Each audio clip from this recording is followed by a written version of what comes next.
My name is Ben Dworkin. I am the director of the Rebovich Institute for New Jersey Politics.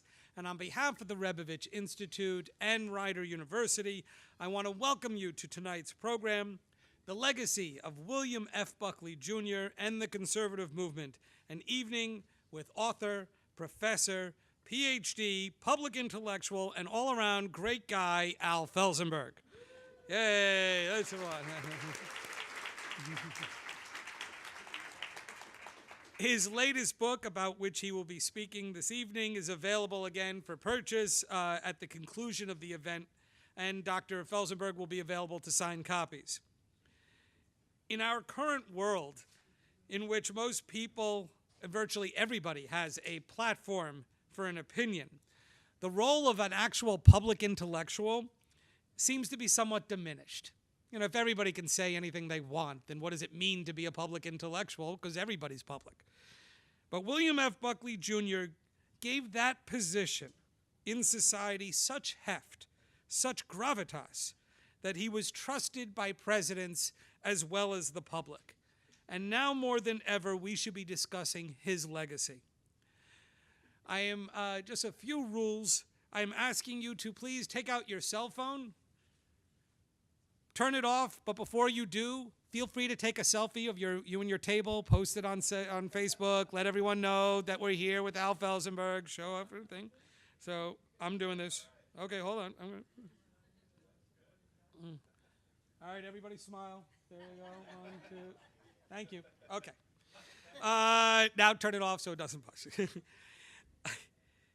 Here's how it's going to happen. I'm just about to introduce a Rider student who will introduce Dr. Felzenberg. At the conclusion of his remarks, we will open it up for questions. As is our tradition, we ask that Rider students raise your hand first. Be prepared. We'd like the first 2 questions to come from Rider students. Please note that we are being recorded this evening.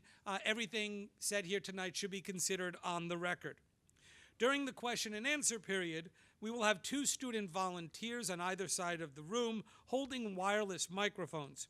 If Dr. Felzenberg calls on you to ask a question, please wait until you get one of these wireless microphones and then use it. You may well have a voice that projects, but it will help for the recording that we'll be able to post and keep in our library for history's sake if you speak your question into the microphone.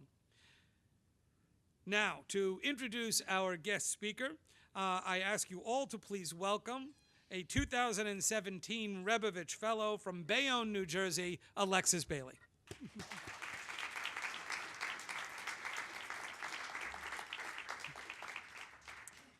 Good evening, everyone. My name is Alexis Bailey, and I'm a sophomore here at Rider, and I'm double majoring in both political science and public relations. It is my honor to introduce our guest speaker for tonight, Dr. Alvin Felzenberg. Dr. Felzenberg is a well-accomplished policy expert serving in 2 presidential administrations and as a chief spokesman for the National 9/11 Commission. He has taught at the University of Pennsylvania and has been a lecturer at Princeton, Yale, Johns Hopkins, and George Washington University. For New Jersey Republicans like myself, Dr. Felzenberg is perhaps most widely known as the official biographer of former Governor Tom Kean. The Rebovich Institute is honored to have him here with us tonight, this evening, to discuss his latest work, A Man and His Presidents, The Political Odyssey of William F. Buckley. Please join me in giving a warm welcome to Dr. Alvin Felzenberg.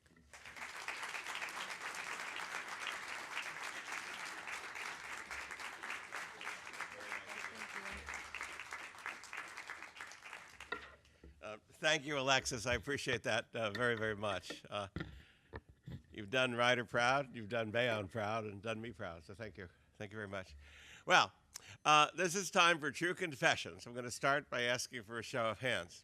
How many of you have what we call, I don't know where we got this terrible term, but how many of you have a millennial in your house or expecting one to visit you by Thanksgiving or so? Yes.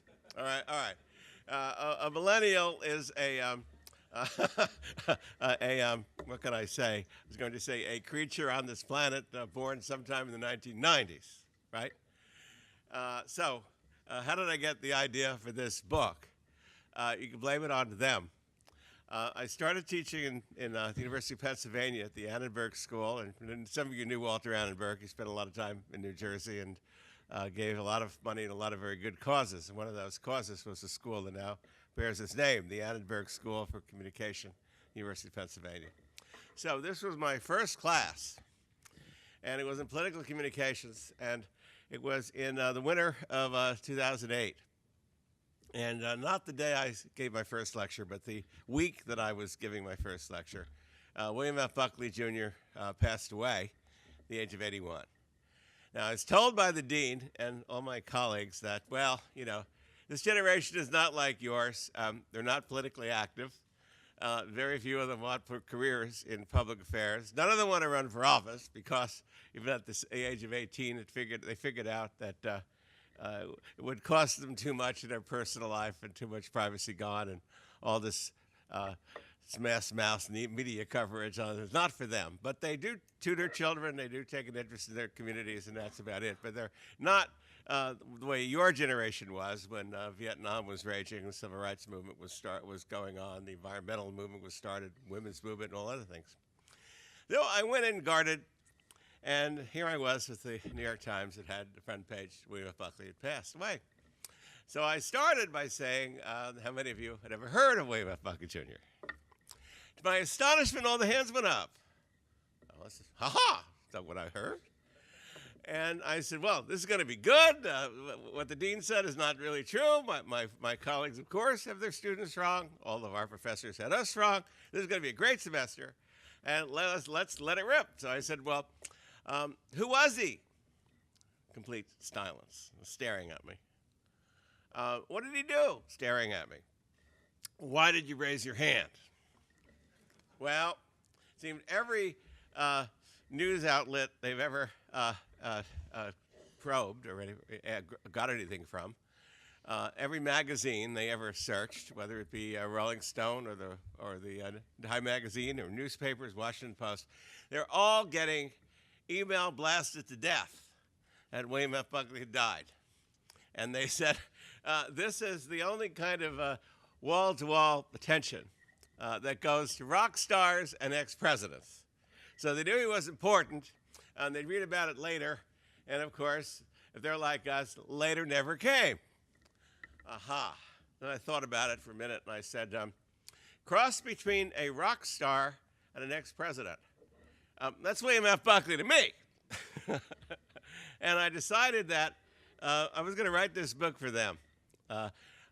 We had so much fun with him the first time around. And why not bring him back for a whole new generation and recall a time where politics was fun? That was the alternate title. When Buckley this is the rite of passage, when a public intellectual makes the cover of Time magazine, when Time was sort of high church. We actually had, a 4 or 5 page Time essay every week, and they were digestible, and people read them on the bus and the subway instead of right now, which is sort of like a more highbrow level of People magazine, which is also published by Time. But Time is dumped down. But when Buckley made the cover of Time magazine in 1967, they had an Art Levine caricature of him on the cover. And the headline was, the caption was, William F. Buckley, Jr., conservatism can be fun. So this was a time where politics was fun. Politics was civil. Politics appealed, at least his form, to the intelligentsia of the United States, tried to bring us all to a better plane, tried to teach us things, tried to leave us leaving a lecture hall somewhat better informed when we went in. And politics was the art of civility as he practiced it. And I said, why? This is a communication school. Look, in an era without Twitter and without Facebook, and he barely was into email when he left us. I assume he had a cell phone, whether he knew how to operate it, unclear. But nevertheless, it's a much different era. The time is so quick. But he dominated every form of communication that was available in his era. He had a long run, and he dominated, first of all, the world of magazines. As you all know, he's most famous for creating the modern conservative movement, and its first vehicle was National Review. I'll get back to this, but a way of bringing all, at that time, squabbling conservatives into a whole new tent and a whole new movement, a place to go to inform other people and find out what other conservatives are thinking. He brought forth, in modern times, the first column by a conservative columnist called On the Right. It was launched in 1962. It ran for 40-something years. He was writing his last column when he passed away. He left behind over 5,000 newspaper columns. He was a master of public television and public debate. Firing Line, which is how most of us really got to know him. I'll tell you more about the birth of that show. Firing Line ran 33 years on public television. It was the longest-running public affairs show by the same host.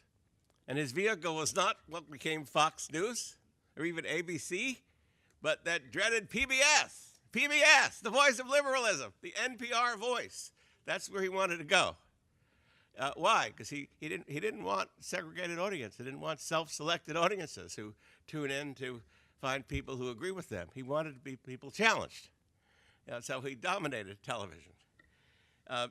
He said to his own side, I want to bring on the best of them. I want the best of liberals to throw everything they have at me. And you know what, conservatives, if what we believe really matters and really is true, then we can defend ourselves and go do it. His first guest was Norman Thomas. First lines out of Norman Thomas, 6 times, Princeton graduate, by the way, so he spent a lot of time around here. Was that the famous class of 1921? I think it was. 21 or 22. Adlai Stevenson and Webster Todd, who was the New Jersey State Chairman for many years, father of Christine Todd Whitman, our former governor. Adlai Stevenson, Webster Todd, Norman Thomas, and I think John Foster Dulles gets in there somewhere. And they have a picture of all 4 of them, at least they had it in the NASA in many years, all 4 of them at the reunion. Here's Norman Thomas, and I'm Bill Buckley. I hate to try to impersonate, but I'll give it a shot.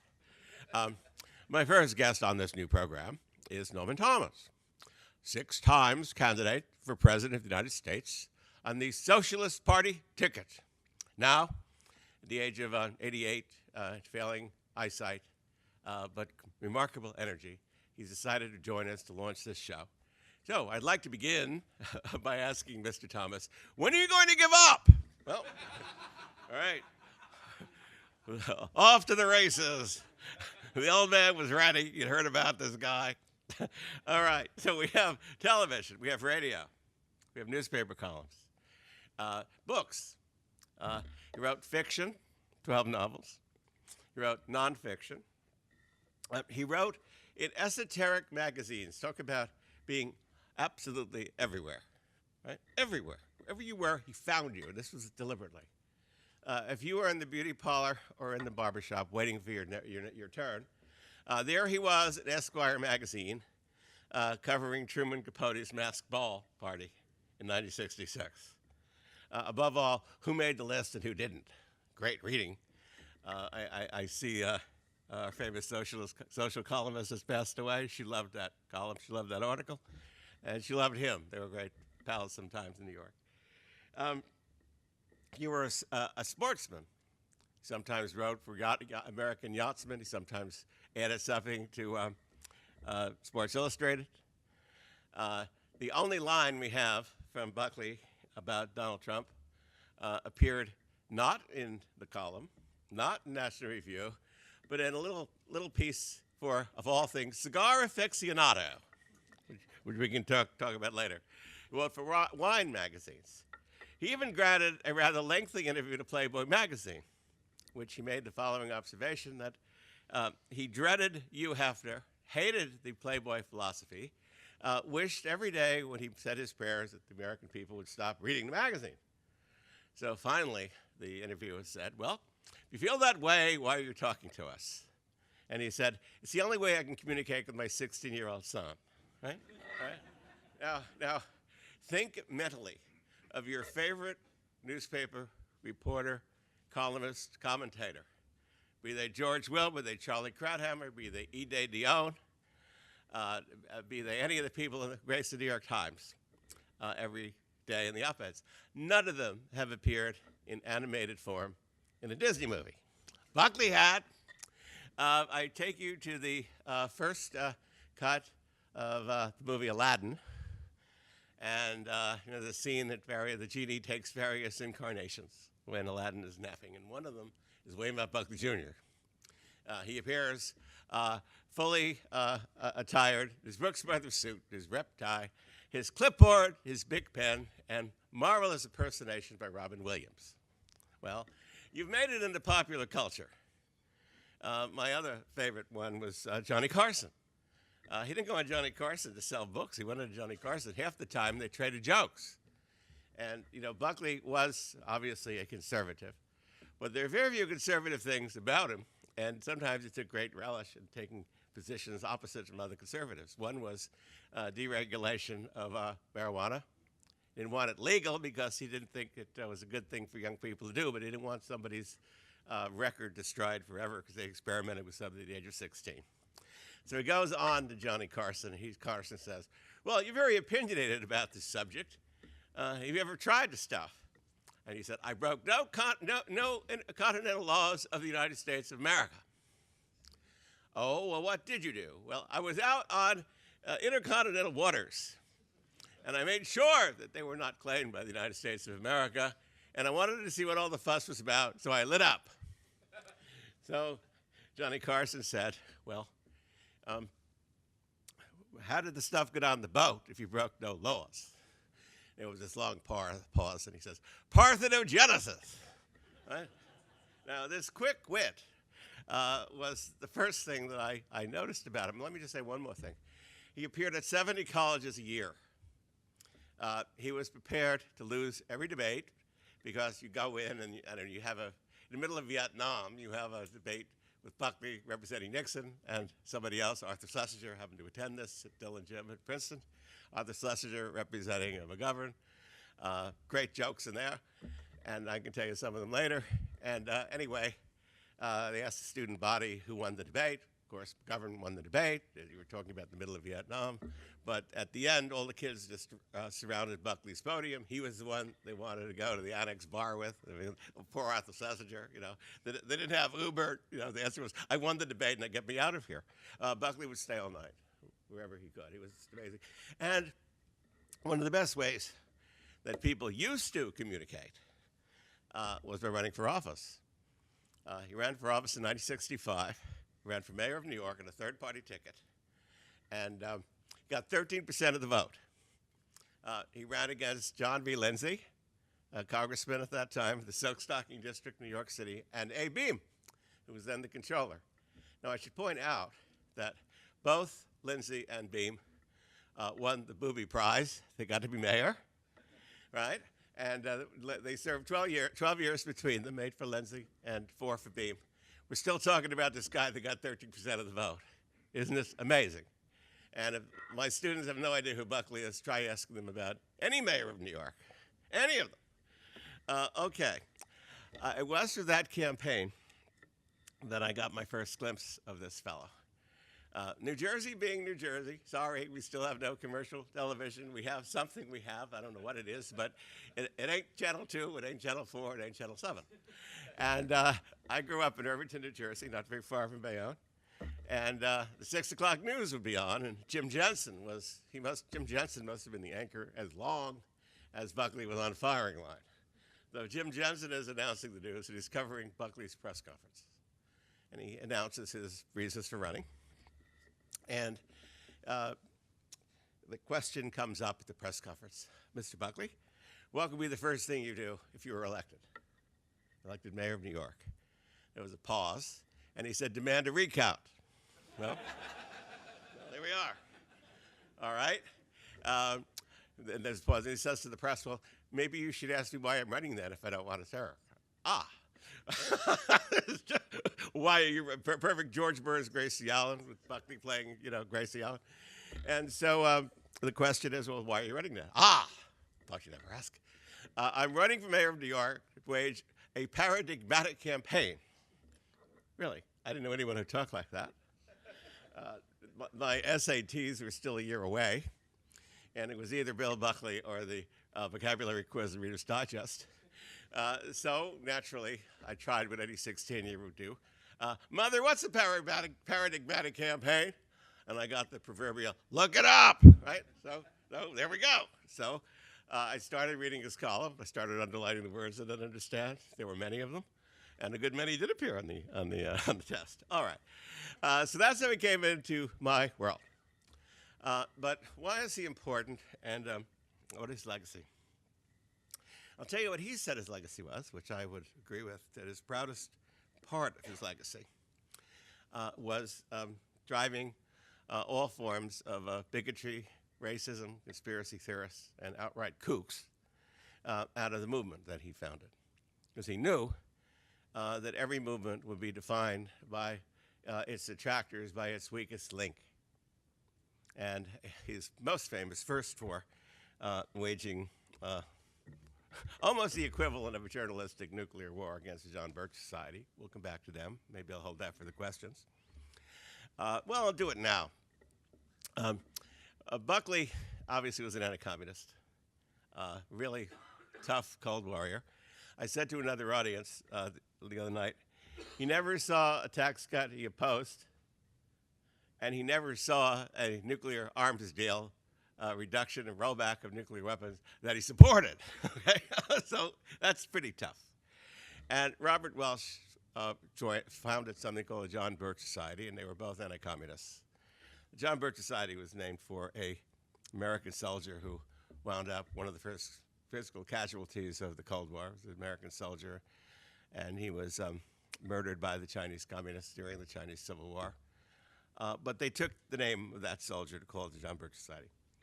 Buckley believed that in the height of the Cold War, which we can come back to later, there was an existential threat directed from Moscow at the United States, and we had to wage this intellectually, diplomatically, militarily, and every other way. But Welch believed that we were having a rough time in the Cold War because communists were making policy, and the biggest communist of them all was Dwight D. Eisenhower, President of the United States. Wow. So it got to a point that any person to the right of Hubert Humphrey would be asked, a candidate for dog catcher in Lawrence Township would be asked, do you agree with Robert Welch that President Eisenhower is communist?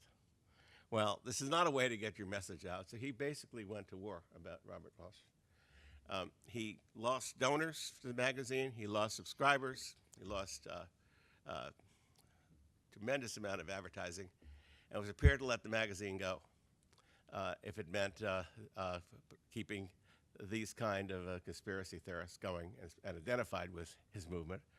And he said he was proudest of that. Now let me get to the beginning of this gentleman. What did he set out to do?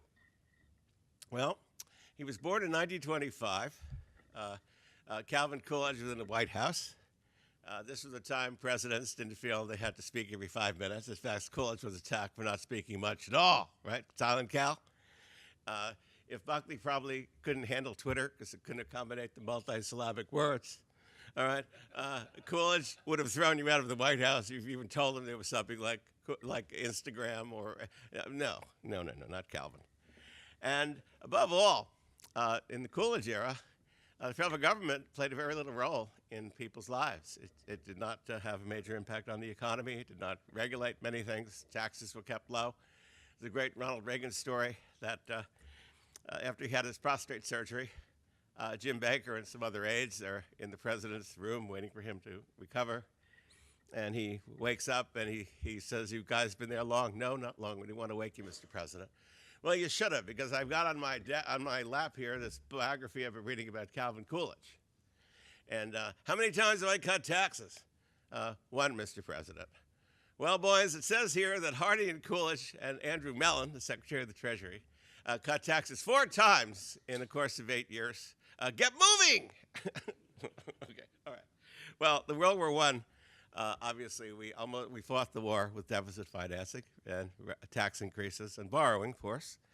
And it fell to Coolidge to lower those taxes. They were so low in the 20s that about 70% of the public paid no taxes. And that money, that freed up capital, found its way into whole new industries, communications, radio, Model T Fords became a middle-class delight. Other kinds of products came in, and the country was humming. No help from the federal government, thank you very much. In foreign policy, America had just turned its back on international engagement. World War I did not end very well. The war to end wars seemed to be a memory, and some of the intellectuals became expatriates in the left bank, writing about the lost cause and not the Confederate lost cause, but the lost dream when they were young. They were trying to save the world from democracy, and it didn't quite end well. Well, his goal was that he was growing up. The New Deal came in, and first you had a number of regulatory policies that we associate with Franklin Roosevelt and the New Deal, entitlement policies, infrastructure policies, something the federal government has become a much larger instrument, and it played a major role, much bigger role. On foreign affairs, this time, after World War II, we did not disarm. The Cold War sort of created what Eisenhower would then call the military-industrial complex, but he had reason to know. He was very much engaged and saw it rise. And so Buckley thought, as long as we had this existential enemy, perhaps on the foreign side, a strong defense was necessary. But his goal, somehow, was to bring it back to the life that he knew. So the other thing he was proud of, he said that he was not responsible for any new ideas under the sun. The Bible tells us nothing's all that new. I'll come back to that, too.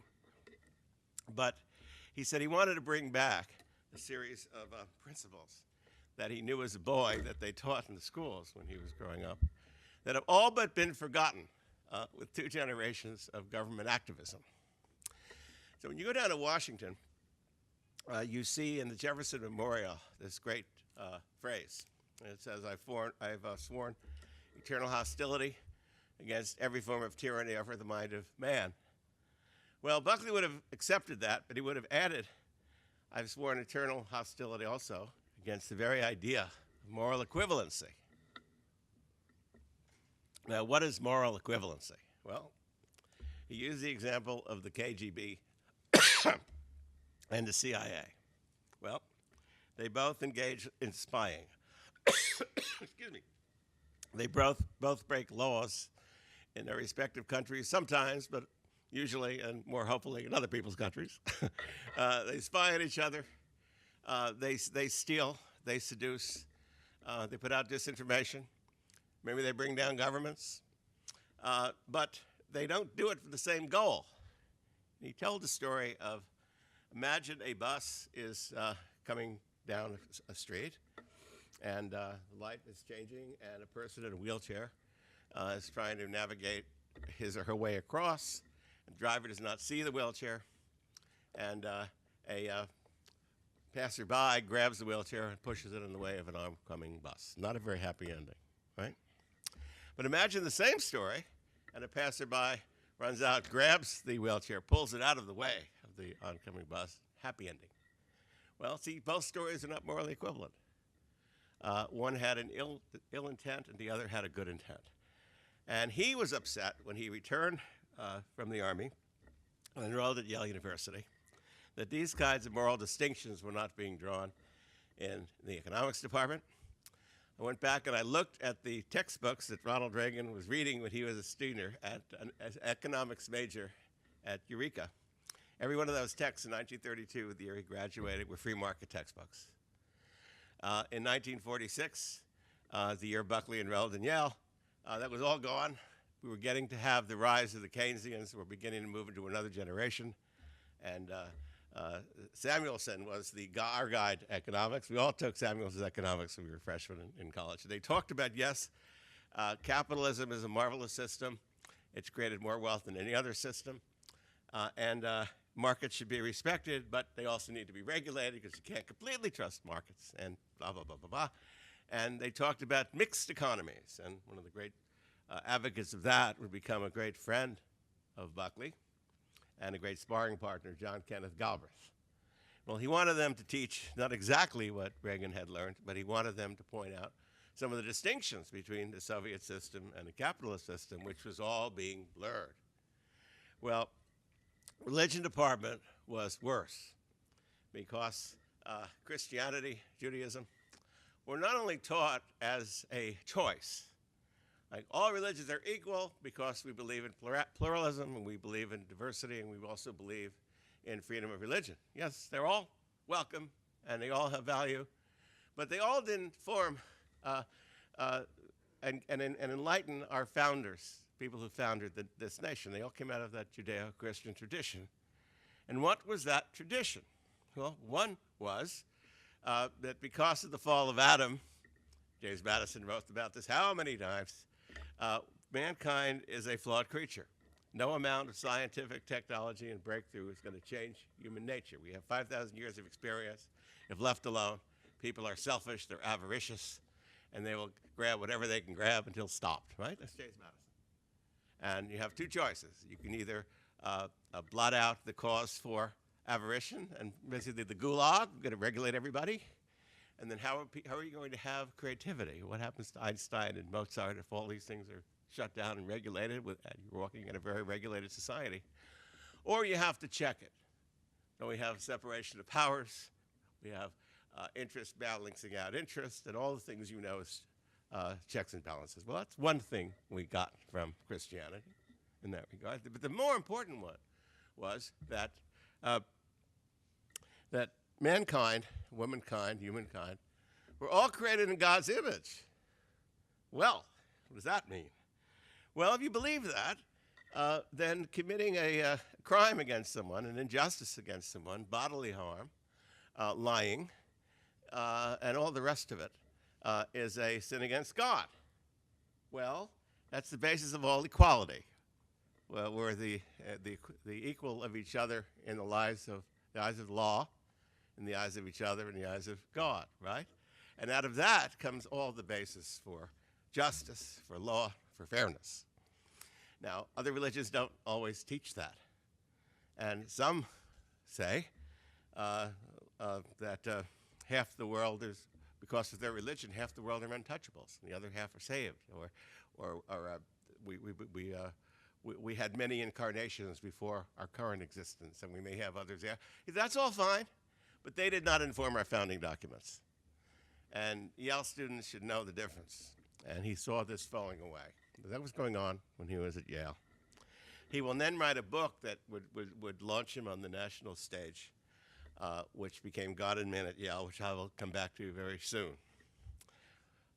Two other things were going on in the world which alerted him to possible danger. One was that you probably know this from your own days as a student, the case of Alger Hiss. Now, Alger Hiss was a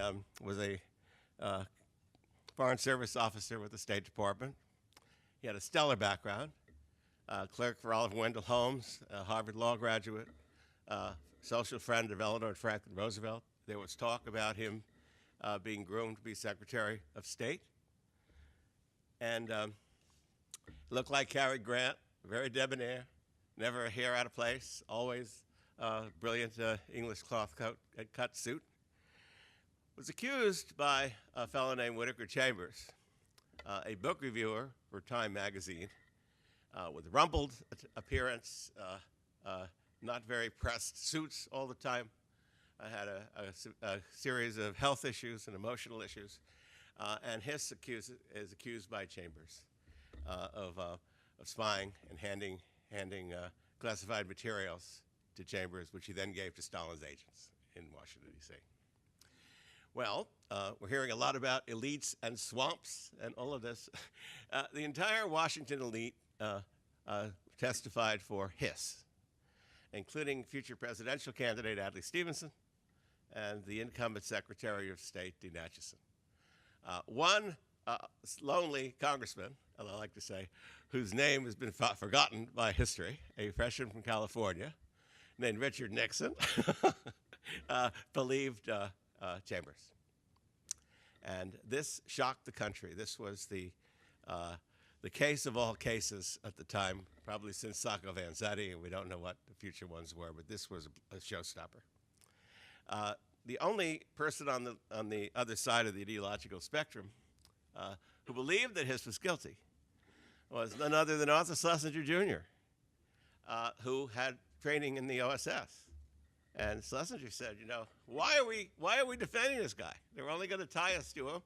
I know his story, and we tried to tell two Democratic presidents this, and what is the problem here? Well, the problem here was a lot of people thought that if Hiss went down, the right would use it as a reason to discredit so much else of the New Deal, and we can't sacrifice one of our own. But Arthur Schlesinger, who will then, no fan of Buckley's, by the way, will then go on to be an advisor to John Kennedy and an eminent historian in his own right. So let me go on. In any event, that's not enough. In Cambridge, England, and now I'm getting really into the heart of Bill Buckley, Cambridge, England, you had something called the Cambridge 5 case. Same story, but four young heirs to the British aristocracy, right? Kim Philby, Guy Burgess, there's a couple of others, are spying for Stalin throughout the war, decided for ideological reasons that they were going to bring heaven on earth, which was Marxism, that getting rid of fascism in its worst form, the United States Army will do, God bless them all, and that's the prelude to the Soviet world that's going to follow this. And turns out when I was in graduate school at Princeton, 25 years later after this case, the emergence of the fifth member of that ring appears. And he was none other than a fellow named Anthony Blunt, the curator of the Queen's paintings, Buckingham Palace. That's how high the Soviet espionage establishment got. Well, here's Buckley sitting at Yale saying, you know, why did they do this? They didn't do it for the money. They did this because they believed it. And what is it about the West that can't find a way not only to keep the allegiance of so many of its young people, but why isn't it losing so many of them? And he said, well, we just had the October Revolution last month, October 17th, the Bolshevik Revolution. Some attention was given to a book by a fellow named John Reed, who was featured in the movie Reds, played by Warren Beatty a few years ago. How does this Harvard preppy wind up at a place of honor in Red Square? Tell me, he says. Well, so he begins to see what did the left do to attract these acolytes and converts in the early days. They had organizations, they had role models, they had theatrical stars, they had charismatic people who sort of lured them in. Now, when Bill was on campus, this is my last, I'll get us out of the 40s very quickly. But if he was like all of you, the college years were extremely important years in forming his political direction and his thoughts about the world. 1948. Now, Yale is a much more homogenous institution than it is now. Very little diversity. They were all white. They were all males. Most of them were Republicans, except for the Southerners, right? So we had a presidential election. You all know it as the election between Dewey and Truman. And we have this famous picture of Truman holding up the newspaper, you know, Dewey beats Truman, right? No, that was fine, and Buckley was happy to vote for Dewey and all that. What really interested him, though, was the Henry Wallace campaign. Now, Henry Wallace was Franklin Roosevelt's third vice president, unceremoniously dumped by St. Franklin when the powers of the Democratic Party, meaning the mayor of Chicago, the Tammany bosses of New York, and some of the labor unions said, we think Henry is too red to sell in the wars. He's too close to the commies. And, quote, Frank, imagine talking to a president like that in the middle of a world war, who'd already won third terms. Frank, you don't look good. You're not running with him. What is a president to do? So they decided, well, we want one of ours. We want a ward hitter like us, someone who's never going to turn the U.S. attorney against those of us who helped shape the New Deal. And his name is Harry Truman. He's a boss-backed politician from Kansas City. That's your running mate. Here at Roosevelt, how high, right? So Truman eventually becomes president, fires Wallace for openly criticizing Truman's anti-communist policies. Policies like NATO, policies like Marshall Plan, assistance to Greece and Turkey. Buckley then studies the Wallace campaign. And he says, very interesting. the masthead is staffed with several open members of the Communist Party USA, not against the law, of course, to be a communist. And he said, Wallace is not going to get anywhere. He's not going to get more than 1% of the vote. 90% of his 1% are going to be PhDs, artists, writers, musicians, and guess what? Yale professors. And he says, we have to study them again. How do they get that far to get a known commodity like Henry Wallace, who was every day in the newspaper for 4 years as vice president, as its mouthpiece, closest a foreign country has ever come to infiltrating our American political process, let's say, at least until allegedly last year, all right? Closest time. Before that, you have to go back to the Janae case that we talked about James Monroe earlier, so we can come back to him later on. Okay, so he decides that ideas have consequences, and what he's going to do is emulate all these organizations that he saw the left do and build a infrastructure of the right. Well, when he starts out, first of all, we'll talk about what conservatism is, and I'll come to a few things, at least as he saw, and then we'll stop for questions, because that's always the part I like and I learn from most.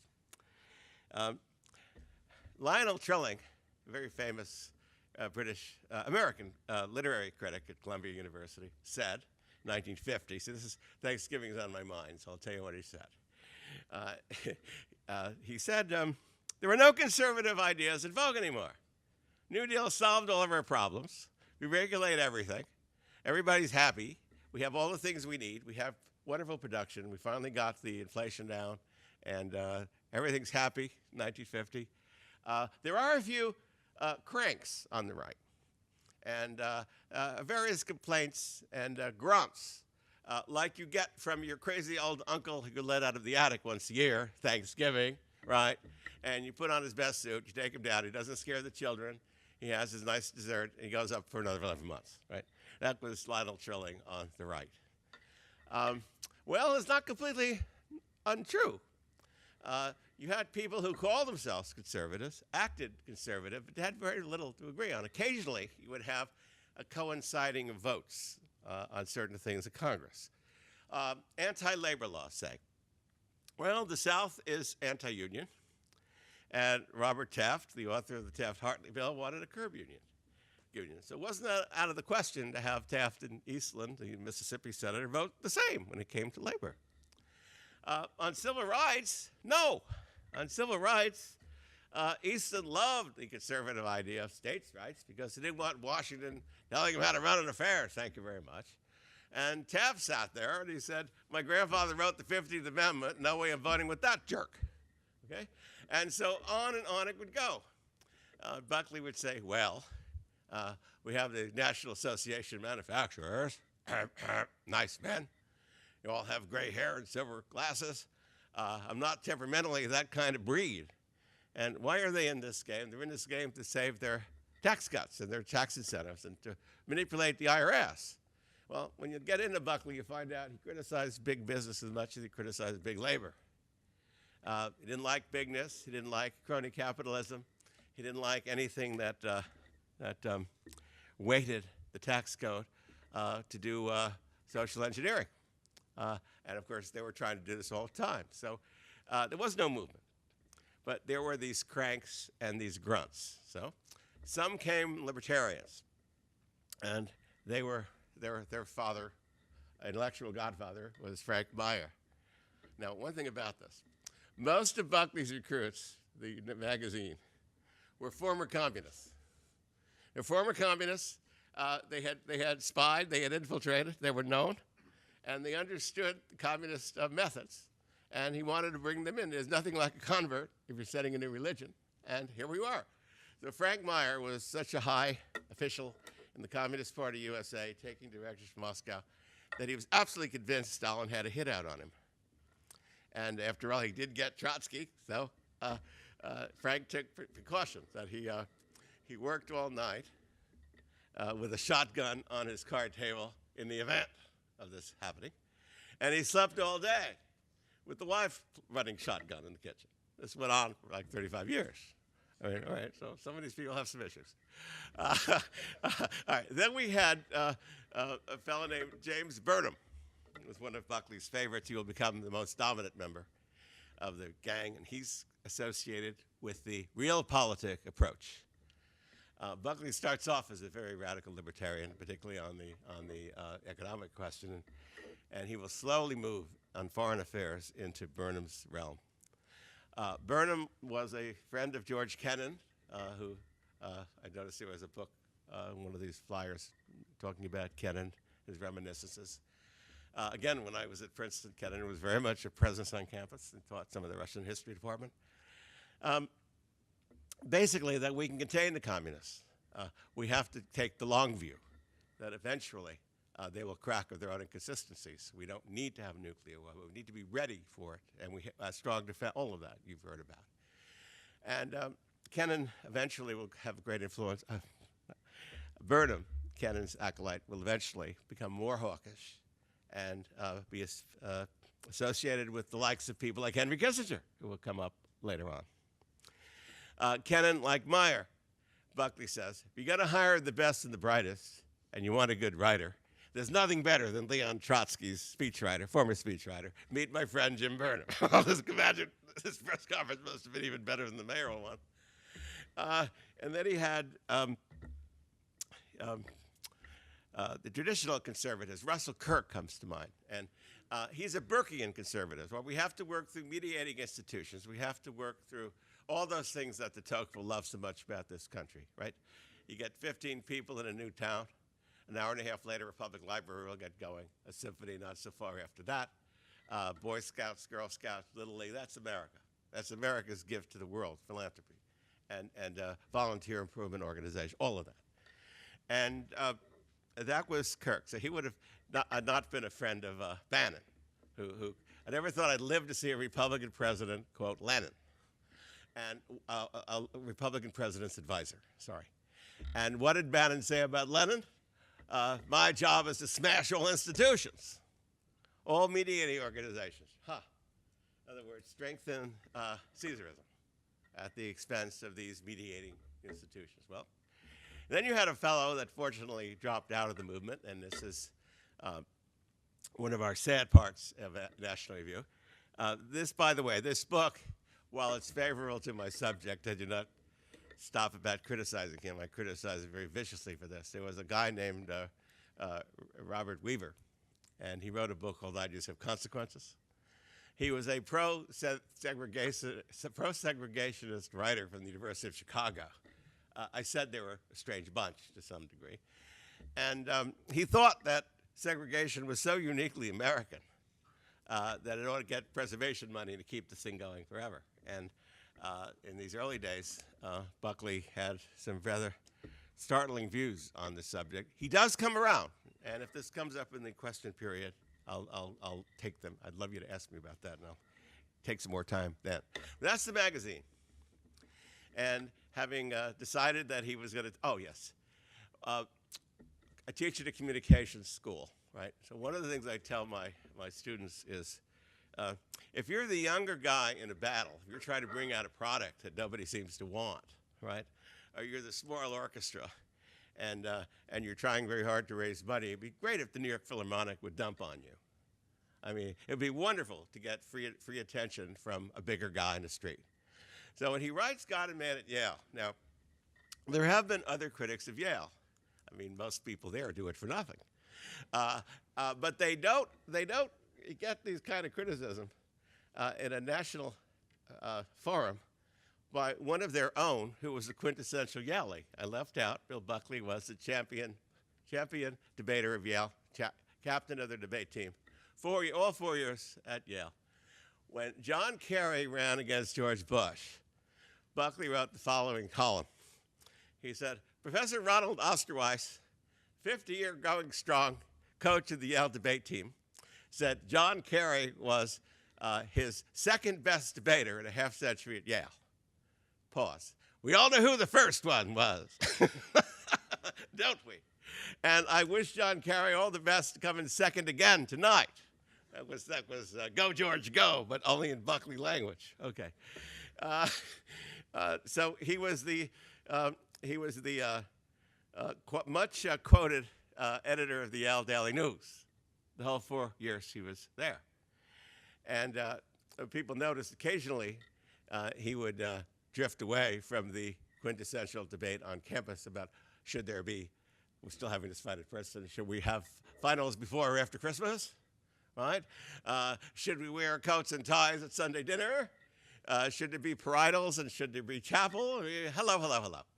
Well, occasionally he would slip in an editorial on a national issue, like, quote, we noticed that Mr. Truman wants to raise taxes, something he never mentioned when he was running against Governor Dewey and won by a measly, 1% or whatever it was, by bribing a few poor farmers to come out for him. Well, okay, I've concluded, he says, the worst event to have befallen the West in all of its history is the day the Truman haberdashery failed.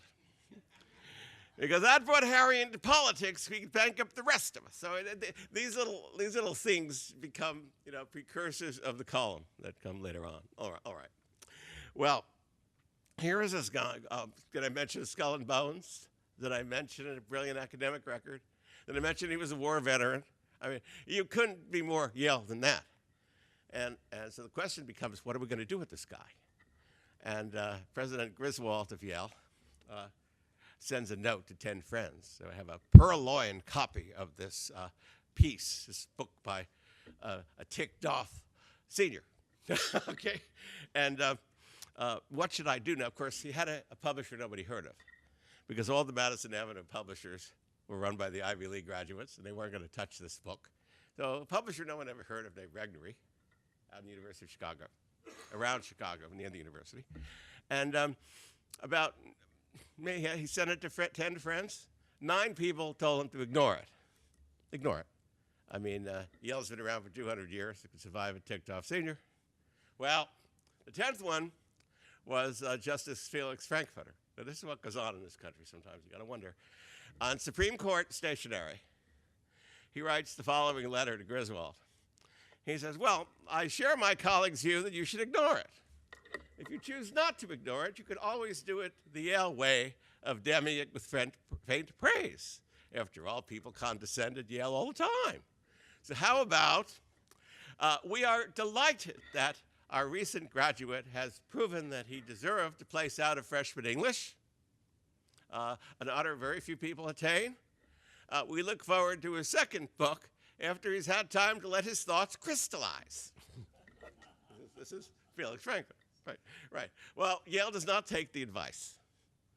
And they decide they're going to go to the Yale publisher and editor of the Atlantic Monthly.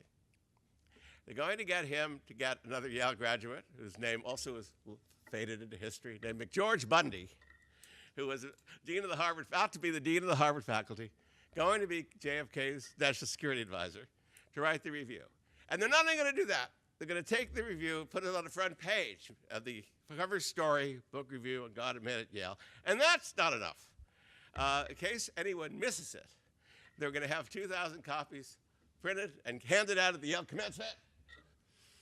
Now, you couldn't do better than that if you're running for governor, I'm telling you.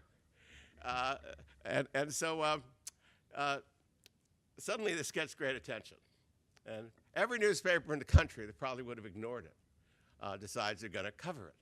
And one thing about this country, which is so wonderful, no matter how much we can dump on the media or anything else, there's always one guy that believes in fair play.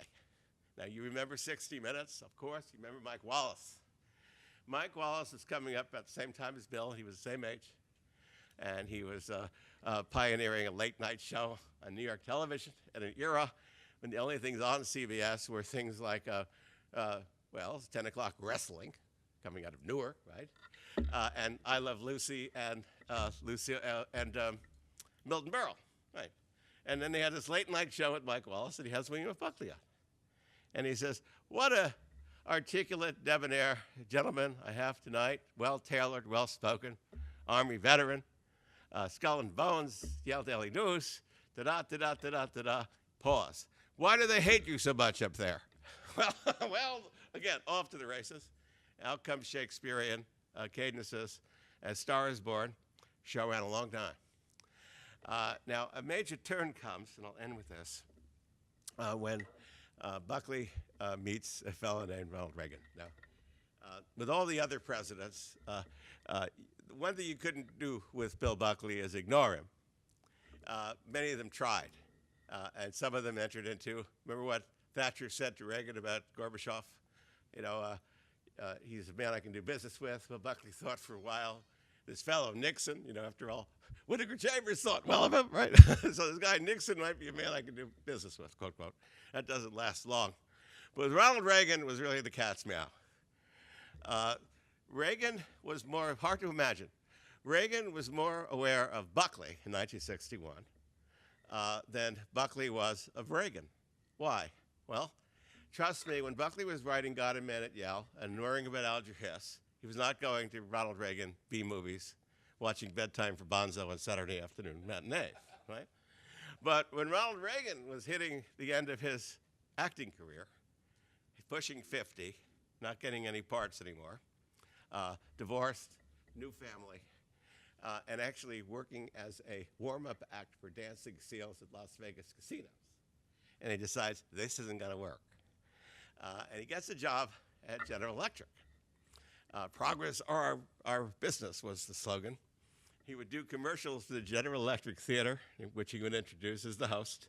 And he would show Nancy and the children with Ronnie showing all their GE products. Hey, Daddy's going to go to work soon. Before he leaves, I'm going to pour him a cup of coffee made out of my new GE percolator. And I'm going to wash the dishes in my new GE washer and dryer. And I'm going to, the whole deal. Imagine Nancy Reagan doing this. But she did it. Her best acting role yet. Okay. And he's reading National Review. One of his bosses say, you know, you need new material. You got to be crossing the country. You're going to be speaking everywhere.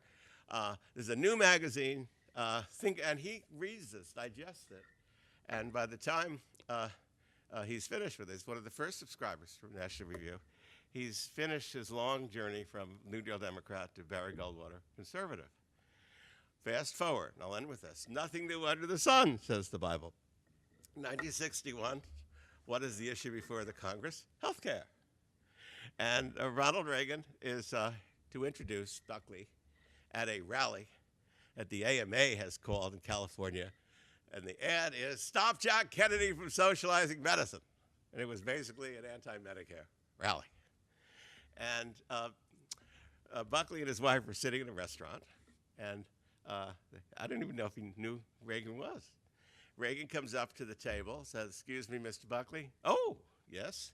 "Oh, I'm your host, Ronald Reagan." "Well, hello, how are you?" "Well, I'm going to be introducing you in 5 minutes, and I want to tell you that I've read all your books. Your last one was fabulous. I really loved your little put-downs of Eleanor Roosevelt." And out he goes.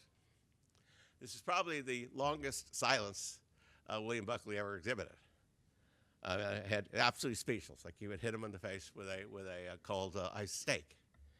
And he said, you know, this is not some harebrained actor. I mean, he read what I wrote. It wasn't even my best book, and you had to get to the end to find that quote. And he said, I'm going to keep this in mind. And anyway, Reagan did some other things that night that impress him.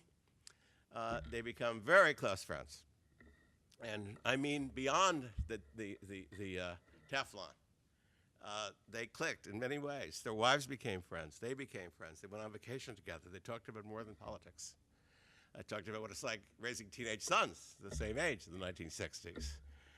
They talked about houses. They talked about boats. They talked about sports, everything, not just politics.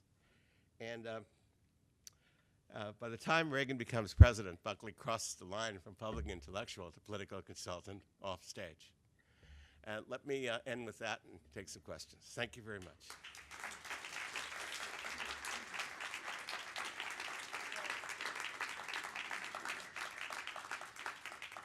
And we have books in the back. For those of you who would like to pick one up, we'd be happy to sign them for you. Absolutely.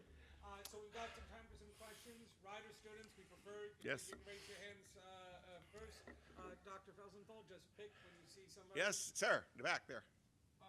Just make sure you get the wireless microphone. Thank you. Thank you. Yep, you're on.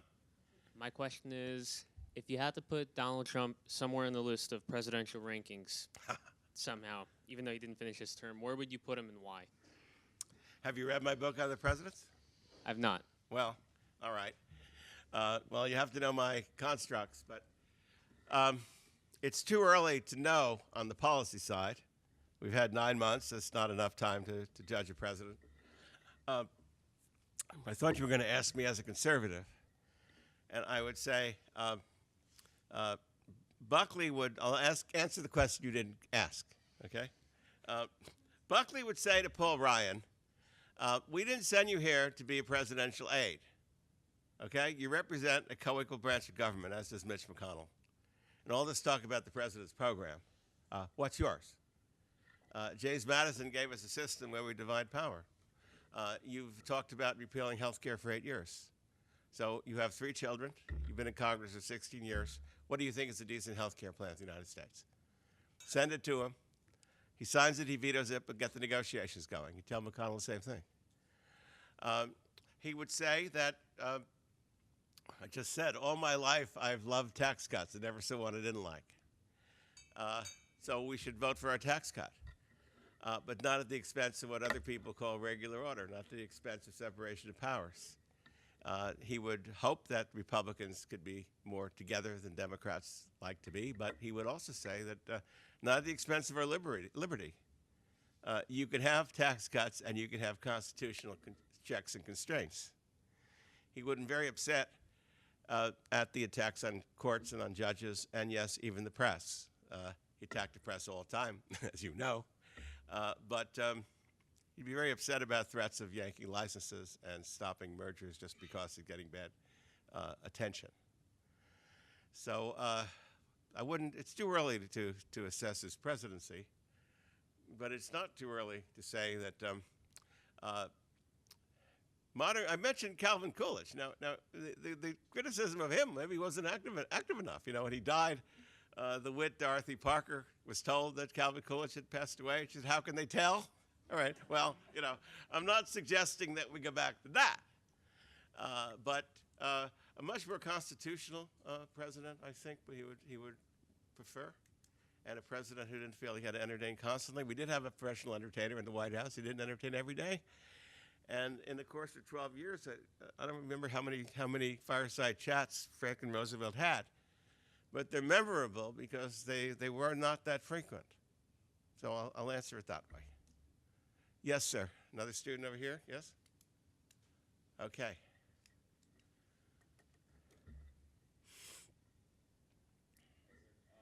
Coming first. So while I disagree with Buckley's methods in God and Man at Yale, I think he doesn't even make any large claim that he has provided a comprehensive study. He said that it's largely based on his experience at Yale. That's right. And his analysis of a couple of textbooks. In Chamberlain's introduction, he... Very good. All right. In Chamberlain's introduction, he brings up that the professors... Well, he charges the professors... Or he notes that Buckley has charged the professors with an inculcation of values that guide the value judgments of students. So during my time at Rider, whether my courses have been taught by a communist or otherwise, it has not been clear to me at any time that my ability to choose between value judgments and to make value judgments has ever been taken away from me. All right. So based on your work with Buckley, how does he defend eliminating rational decision-making in defense of freedom? I don't understand the last part. Based on your work, how does Buckley defend taking away rational decision-making, making value judgments for oneself in his defense of freedom? Oh, easily. I mean, he would say, first of all, at the age of an undergraduate's life are ages when you should be open to many, many things. He found it interesting that, in fact, he said this many other times, that college students and journalists seem to be the only people dumb enough to answer anonymously questionnaires when asked who did you vote for, right? And you get something like 92% of college professors, particularly in the social sciences and the humanities, but thanks to Donald Trump's denial of climate change, also the natural sciences, saying they voted Democratic. 92% of the people who were on the press bus in the last 3 elections have said they voted for the Democratic candidate. Why do they answer questions like this? They were proud of it. And he would say that, we want to talk about diversity. We have diversity of everything but thought. There aren't too many I don't know about Ryder, but places I went to school, I can't name any conservative teaching at them now. I couldn't name any when I was studying there. When you say, well, why do you have so few conservative professors? They would say, we want the best people. They only determine the best people by publishing in the academic journals. You look who are the juries of the academic journals, and they're people who they agree with. So, I mean, how are you going to get through? Now, 2 weeks ago, George Will wrote the following column. No fan of Donald Trump's, by the way. And Will's column says, amazing, the best historians and writers, David McCullough, Chernow wrote the Hamilton and now the Grant, John Meekum, even Michael Beschloss, you want to throw him in? Not one of them have tenure at a university. Not one of them teach anywhere. Why couldn't you get hired? Because they write for general audiences. I had a professor once who won a Pulitzer Prize, and his colleagues stopped talking to him because he was writing for the public and not for these general, very, very small audiences. So Will said, okay, that's half the story.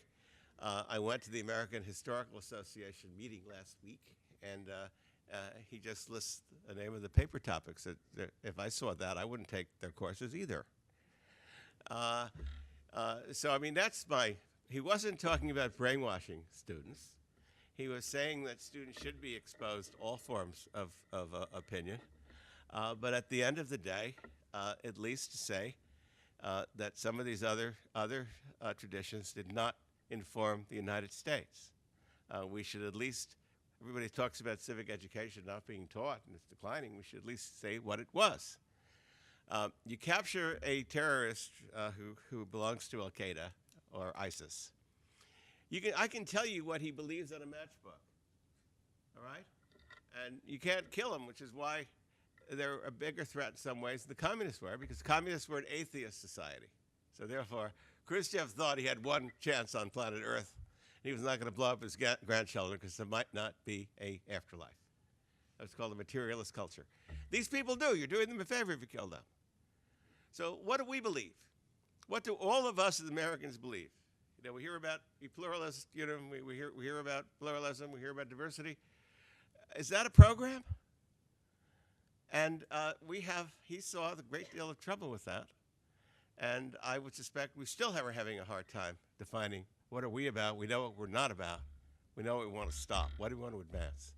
That's what he would tell you. He would not say he wanted to censor the program. He wanted to teach it within the context of who we are as a society. Well, we have disagreements. Maybe you and he would. Maybe you and I would. Any other students first? I missed you. Is the hand over here? Yes. No, gentlemen, right over here. And then you. And then I think we'll yes, sir. No, to your right, gentlemen. Yes. Thank you. Thank you for your patience, too. I'm curious about what William Buckley opinions he may have held about the founders, Washington, yes. Adams, Jefferson, yep. Madison. Could you? Well, I don't know, they were all favorites of his. He probably would have gravitated to Madison for the reasons I told you. The line in Federalist 10, or 14, I've forgotten that, 51. If men were angels, no government would be necessary to control their passions. And if angels would have governed men, you wouldn't need any checks on them. The angels wouldn't do the kind of things that we had in Watergate or recent election. He admired Washington's character because Washington was very aware that, as they say, the children were paying attention. So he created this, self-conscious, created this myth of the Washington. He was never out of character. And a lot of people I know who worked for Ronald Reagan said the Reagan off camera was the same Reagan on camera. Authentic here. In the case of Reagan, in the case of Washington, he was work in progress. He created himself. He may have had some questions about Jefferson, for the same reason some of us have some doubts. But you have to say, in spite of the life Jefferson led, that he did create the mechanism for the abolition of an institution that he didn't do more to end. But Mrs. Thatcher said this to us when she stepped down as Prime Minister of Great Britain. She said, "You Americans don't realize what you've done to people like us. You emancipated the entire world because you're the only country," she said, she heard of that you were formed on an idea. I said it earlier, that we're all equal. And the message of that in the eyes of each other and in the eyes of law went to places where you never intended it. And then she said, like women. She's talking about it, right? Like our own former colonies. I don't think you intended that. But you can't stop it. And that's America's gift to the world, and I thank you for it. I think you would have bought into that. There was one more hand. Sir, why don't we end with you two, and then I'll go into the back and yeah.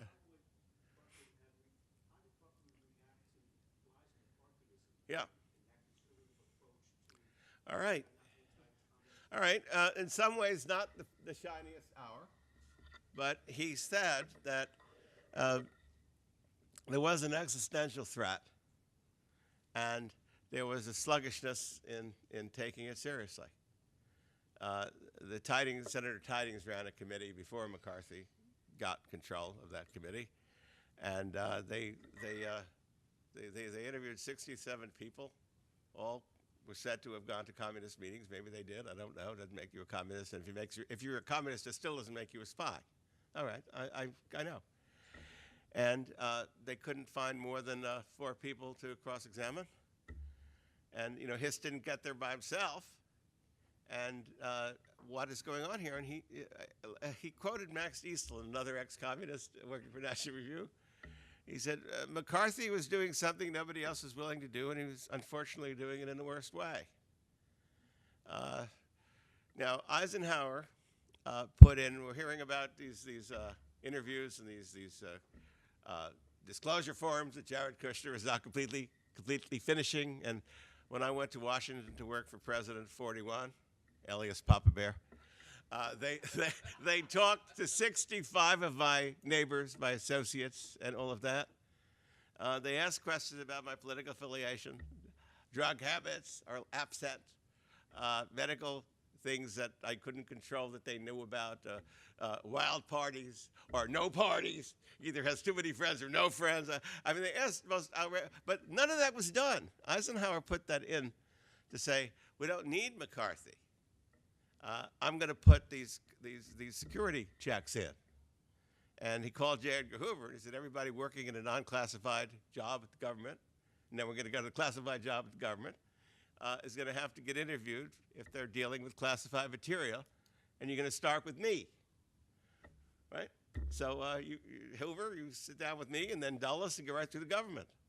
We're going to take this seriously. We don't need Joe McCarthy. I mean, this is sort of what happened. He was a little too exuberant in his defense of McCarthy, and I talk about that too. Yeah, last question. Then he wants me to go to the signing table. My publisher is feeling very guilty now. Sell. Yeah, sell. He would say that. So yes. He would say sell enough to pay for the gas. I hear it now. So I was going to ask about Gore Vidal, but I'm not. Please don't. Yes. You There's a splendid documentary you can get on Netflix called Best of Enemies, and you should look at that. So you mentioned a mixed economy, and there was a book recently called American Amnesia. And forgive me for the simplicity of it, but what they seem to take that 70-year period between the end of World War II, 1945, and 2015, that's 70 years, and just cut it in half and call the first half of it the kind of the Roosevelt period, and the second half the Reagan period. Yeah. And in the first half, it was high top tax rates and more unions and more regulation, and in the second, it was the exact opposite. And there's a famous chart that tracks GDP, American productivity, income of the top 1%, income of the bottom 99. And they, in the first half, in the Roosevelt half, they track almost on the same line, very, very close. And then round about 1980, into the second half, they decouple, and increasing income for the bottom 99 just flattens out, but GDP keeps going up, and so does income, average income for the top 1%. I wonder, in the face of that, were Buckley here, there seemed to be a perfect test of his philosophy, Roosevelt, Reaganism, and what it wrought how to explain what happened in the Reagan half of that 70 years. Well, we had the longest period of uninterrupted growth. Reagan came in. The mortgage rate was 13%. I know because I have a house on Markham Road, and I know what I paid for it, and I refinanced it many times. The prime rate was 21%. Inflation was killing anyone with savings. He had a different threat than Franklin Roosevelt faced, but he faced it with all the guns blazing. He said he had to squeeze out the economy. He had the guts to take a recession, a big recession. A fellow named Paul Volcker told him not to ease up, that remember, stay the course. A lot of people, including Buckley, were even suggesting maybe you're going to delay a little bit of the stuff. You're going to get clobbered in the middle of the election. And no. What's a second term for if I can't get this economy going, and I'm willing to risk it on it? And a great deal of guts. That's what I would say. The gentleman who asked about President Trump and where the conservative movement is going. Let me just say one thing. Ronald Reagan, his last speech to the American people was at the 1992 convention when George Bush was running for re-election. He was pushed into 11:15 or past that time because Pat Buchanan was speaking earlier, gave his little culture war. And midway through that speech, Reagan, very aware that this might be his last speech to the American people, that I want to say something, particularly to the young people in this audience, but to the entire nation. As you think of me, he said, remember, I always appeal to your highest hopes, never your worst fears. Remember that. You don't have to be a Reaganite. You don't have to like his tax cuts. That was Ronald Reagan's last speech to the American people. And I would just say compare that to the politics of last year, and you may get a sense about where conservatism, if this is conservatism, has gone or lost its way. So I think of that Reagan quote. It's a very understudied speech. You can bring it up on your computers later. 1992 Republican Convention. All right, thank you. Thank you. Why don't you move down? If we could all just keep a seat for just one moment. He'll take his seat there. Alex Solomon, you around? You're with him. Okay. Thank you, everybody. If you look inside your programs, just want you to know that we do have another event that we are co-sponsoring tomorrow night about fake news.